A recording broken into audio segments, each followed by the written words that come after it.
Alors ça faisait un moment que je rêvais de marcher sur ce chemin de Saint-Jacques et voilà, avec 5 amis, c'est parti. On aime tous la rando, mais en fait là on se rend bien compte que c'est pas de la rando. Alors pourquoi on marche? Le soleil un peu en contre-jour, le gris du ciel et tout. C'est absolument fabuleux.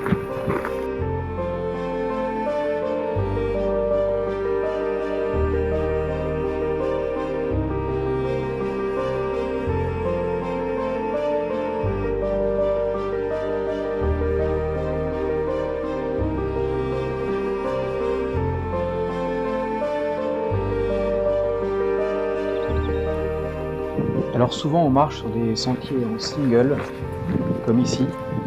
Et donc là c'est des moments merveilleux pour rentrer dans ses propres pensées. Moi c'est ce que j'appelle la rumination de la pensée. On se fixe voilà, une idée et on tourne autour et c'est du goutte à goutte vivifiant de la marche. Il n'y a que la marche qui fait ça.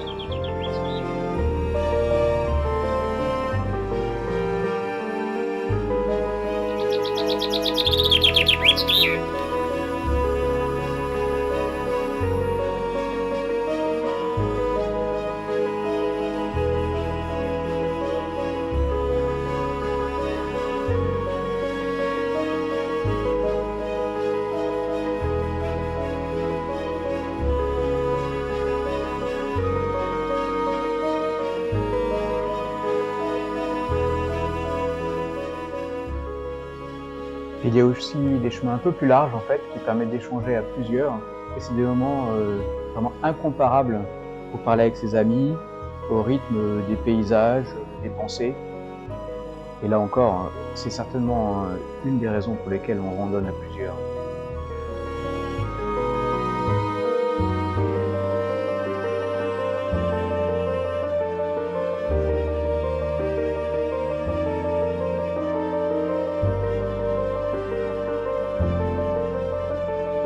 Attention aux marcheurs. Ils sont si nombreux que ça, les marcheurs. À ce stade, voilà, on pénètre sur les plateaux de l'Aubrac et on commence à sentir cette apothéose des grands espaces dont on nous avait parlé sur cette partie du chemin.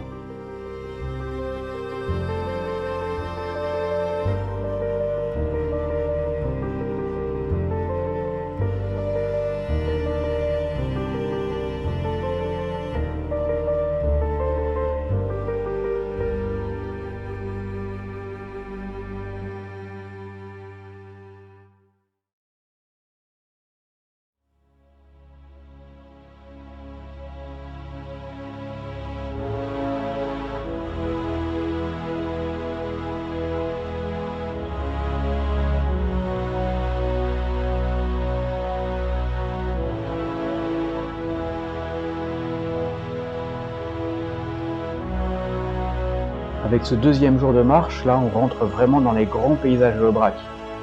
Et sur l'Aubrac, Sylvain Tesson écrit « L'Aubrac, ce sont les plateaux qui mènent à l'ivresse de la marche ». Ou encore, il parle de soolographie du paysage. Ça, moi, je l'ai vraiment senti ce jour-là, surtout au moment où on a passé le col de l'Aubrac.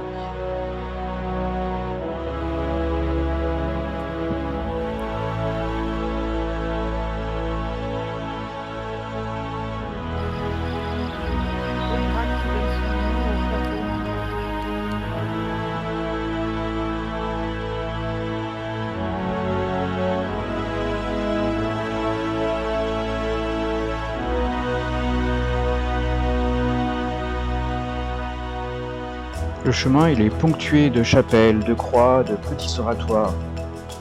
C'est vraiment un chemin qui transpire la spiritualité. Et au fil de tous ces kilomètres, on voit bien que personne ne la vit de la même façon, cette spiritualité, mais elle est bien là.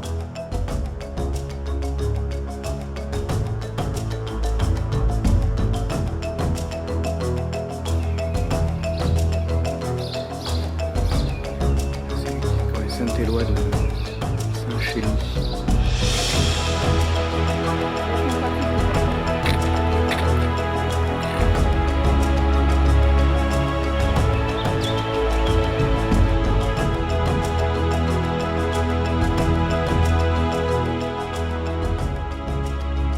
Et à mesure qu'on s'approche de la vallée du Lot, les paysages changent, tout devient douceur. c'est plus des pierres en granit, c'est du calcaire. Maintenant, on a un peu plus de végétation, il fait plus chaud. En fait, le tempérament change. Et ça aussi, c'est un des miracles de la marche. En fait, nos impressions, elles suivent aussi les impressions du paysage. Et pourquoi je marche, c'est aussi pour ça.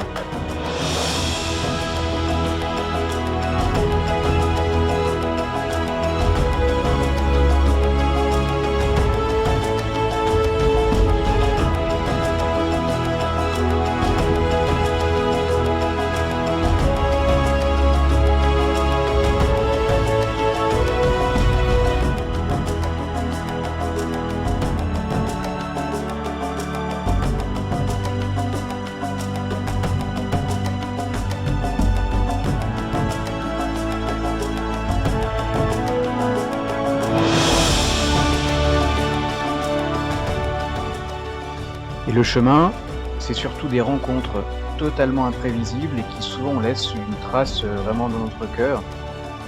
Comme par exemple à Espalion, cette retraitée qui, pour arriver à joindre les débuts, est obligée de vendre des brioches aux pèlerins sur leur passage. Maria. Oh bah tant mieux. Et voilà. En tous les cas, merci beaucoup, messieurs, dames. Mais bon Faites une bonne Merci route. à Vous vous. allez où? À Estaing? À Golignac? Ah, on va commencer à Non, Campuac. À Campuac, On sort un peu petit loin peu, ouais. aussi. Ouais, Après Estaing, là-bas. ouais, c'est ça. Eh bien, écoutez, Il faut qu'on y bonne arrive, route là. de pèlerin.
Cette journée-là, on a marché 30 km sous une petite canicule. Ces chemins à l'ombre, on les a vraiment savourés. Et arrivé vers Campuac, en se retournant, on voit au fond ces plateaux de l'Aubrac qu'on a quittés il y a un jour. On progresse pas mal en marchant. Rien n'est loin quand on marche. Arrivé au gîte du Bartas, avec un accueil immensément chaleureux d'Emilienne, Mimi, on dit comme ça, qui embrasse ses pèlerins comme si elle embrassait ses propres enfants. Elle nous soigne et j'avoue qu'en fait au départ a été très émouvant.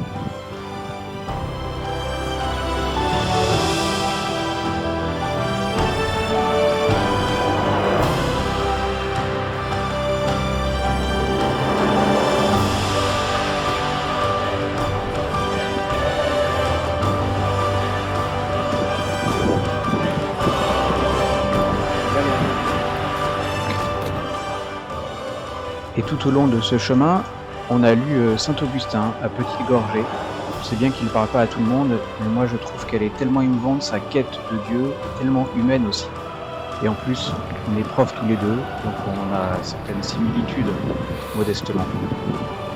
Et voilà, le petit village d'Espérac. Cœur de la Lune.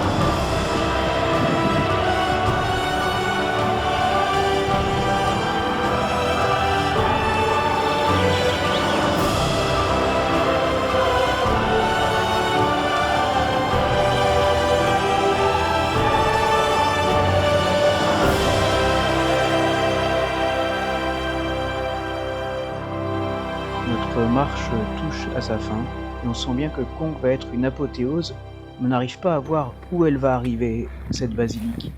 On marche sur un plateau et on voit aucune trace en fait d'aucun clocher.